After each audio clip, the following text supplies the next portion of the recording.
So my apologies for being a little late here with today's video report. I had some surgery earlier this morning, and the drugs that they gave me zonked me for the rest of the day. So with that being said, let me quickly get to your complimentary play tonight, which is going to be on the Giants-Eagles game, which tells you how little I like this game, being a lifelong Eagles fan, that I wouldn't even bet this game. No, in fact, I think the best bet is actually in college football in the Sun Belt Conference, which kind of goes with my motif that I always believe in concentrating the most where the odds makers concentrate the least. And there's another college football game tonight, the Big 12 game between Texas Tech and TCU, but I don't think that's where you make your money tonight.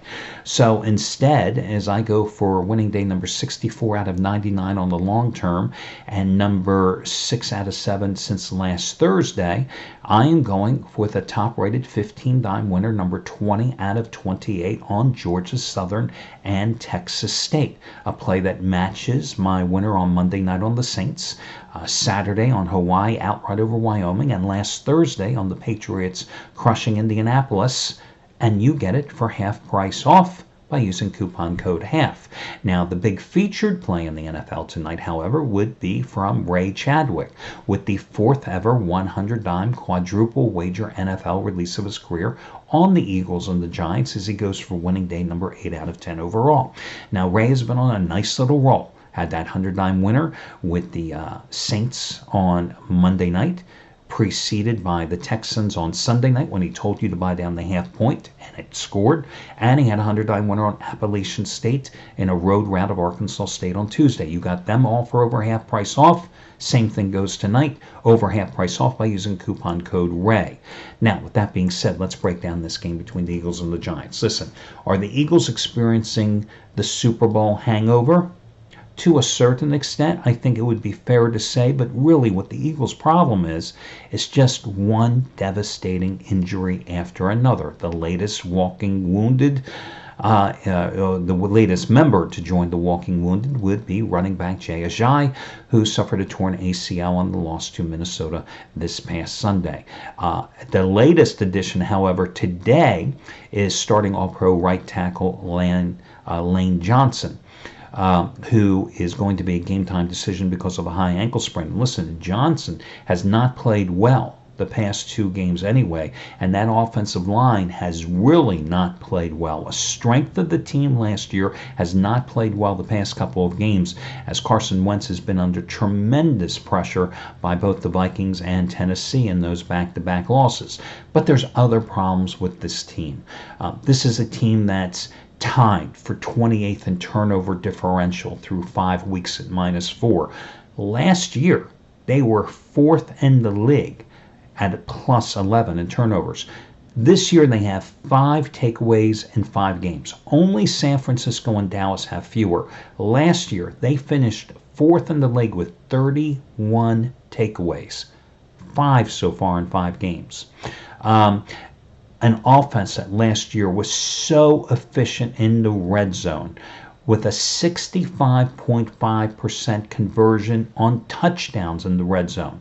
This year they're 18th in 5 games, 52.6%, just 5 for 13 in the red zone and converting for touchdowns. Carson Wentz was phenomenal last year in the red zone, hitting at a 65% clip, 23 touchdowns, 0 interceptions in 57 attempts. This year, 10 for 21, 4 touchdowns. Third down, there was no better passer in the NFL last year than Carson Wentz. His third down passer rating last year was 123.6%, right? 14 of his 33 touchdown passes came on third down. This year, a very pedestrian number, 12 for 27, and he's been sacked 4 times. And he's only gotten 9 first downs on the third down conversion tries. This is a guy who was sacked 7 times on third down last year. This year already sacked 4 times. That's how bad the offensive line protection has been. And on third downs overall, the Eagles are only converting at a 37.7% clip so far through 5 games. That's 23rd in the league. And in the past 2 games and the losses to the Vikings and Tennessee, that offense is really bogged down, 7 for 24. And another problem in the past 2 games is that Doug Peterson, the head coach, has just gone crazy in terms of pass, run, split. I mean, it's almost a 2.5 to 1 play percentage towards the pass as opposed to the run. Now, the good news for the Eagles tonight. You have a Giants team that has been unable to generate any quarterback pressure so far. Only 6 sacks in 5 games. You have a Giants team that has been unable to stop the run. They're ranked 27th in the league stopping the run, giving up 125 yards a game, giving up 4.6 yards per carry. Giants have problems on their offense as well.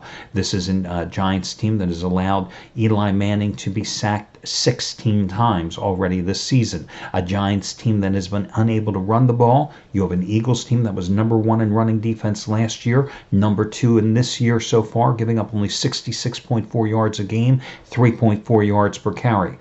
But the other problem with the Eagles defensively this season, the pass rush. So stout a year ago, just 8 sacks in the past 4 games. And that is also one of the reasons the Eagles have been unable to come up with many takeaways. They're just not getting that front push. Now, Eli Manning has not been throwing any deep balls, but he has been getting rid of the ball quickly.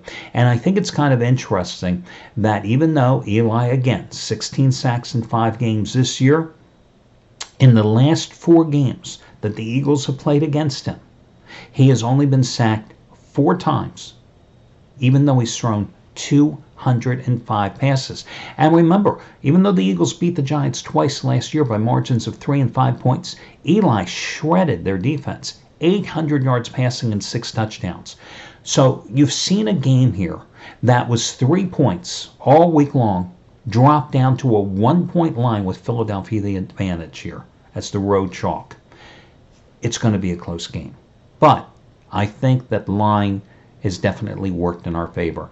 I still liked Philadelphia -3. Dropping down to -1, I'm still going to go with Philadelphia. Their defense has played better at home than it has on the road, giving up almost 11 points less per game, although it certainly did not play well against Kirk Cousins and the Vikings. But the problem is that this Philadelphia offense simply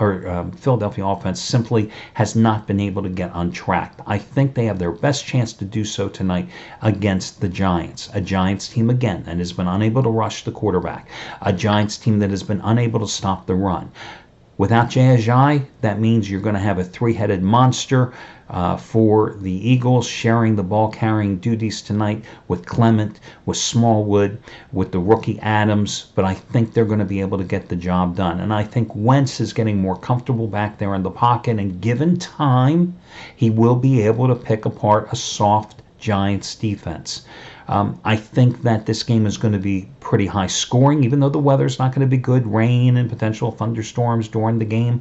But I do like the Eagles to pull off a squeak. I can't even talk. It's the drugs. To pull off a narrow victory here. I can see it be somewhere like in the 31-28 range. But I like Philadelphia. Again, take advantage of the line move in my direction in this particular case and go with Philadelphia to pull off the win. And that's going to be your complimentary play. I wish you well and talk to you again tomorrow.